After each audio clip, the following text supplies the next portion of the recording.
Hey guys, one of the questions that we get on a daily basis is, how do you practice with the robot if you're a long pips, short pips, or anti-spin player? Today, Chance is going to demonstrate how to block with anti on the backhand. So we're going to do a very simple drill in the beginning, just top spin deep to the backhand. So we've got speed 25, spin +3, and trajectory 114. We're going to be doing this at 55 balls per minute. So this is one of the most important things for long pips, short pips, medium pips, and anti-players, is to be able to consistently block the ball low, right off the bounce to the designated location. See how he's keeping his angle set? His body is low, core is engaged, and he's blocking to his designated location. So one of the main questions that I hear a lot is, okay, I do that and then I go to the club, but that's not carrying over to match play. What's wrong with me? Well, there's sometimes not anything wrong with you.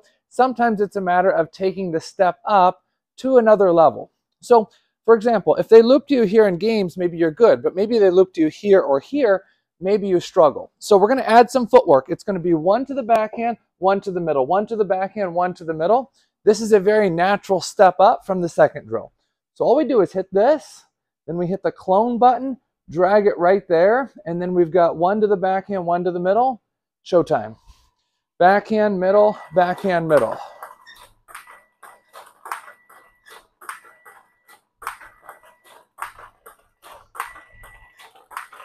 Watch how he's bending down, taking the ball right off the bounce, keeping the angle set, being able to stop with his body and then hit. Stop and then hit, stop and then hit.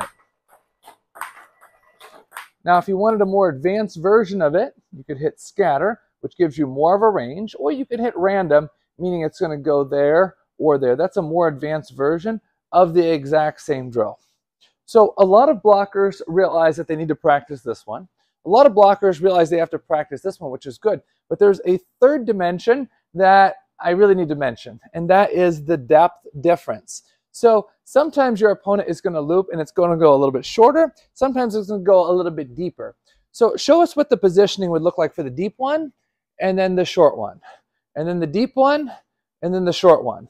And some of you may be well aware of when it's going deep or short, but if you haven't had the repetition and practice to be able to adjust to the depth, then it's going to be frustrating and challenging to implement that in a match. So here's how we program that. We're going to have the first ball right there, which is the deep one, and we're going to drag the second ball right to there.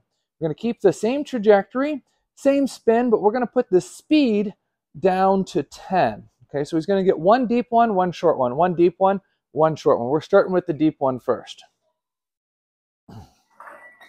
Deeper and shorter. Deeper and shorter. Deeper and shorter. Deeper and shorter. Excellent. Keep going.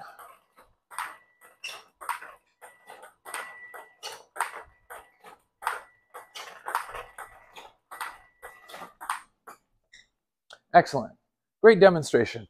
So the final question is, when is the ball going to go deeper and when is the ball going to go shorter? Well, it depends on your opponent, but it also depends on what type of ball you gave to them. So let's say, for example, the opponent serves short to your forehand and you push a heavy push half long to the opponent's middle.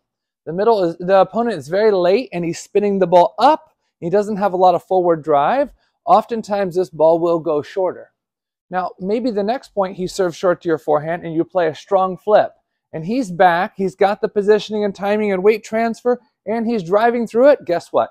It's going to be going deeper.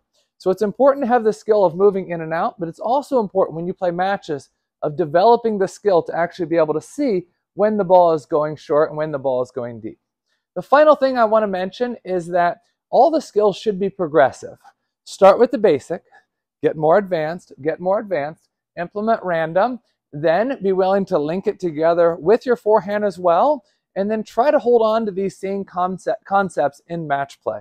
A lot of people are so focused on the scoreboard. I got to beat my rival. I got to beat Billy, that guy at the club that I've always wanted to beat, that they're not able to implement these types of things. So try to hold on to the same mindset in matches that you have in practice.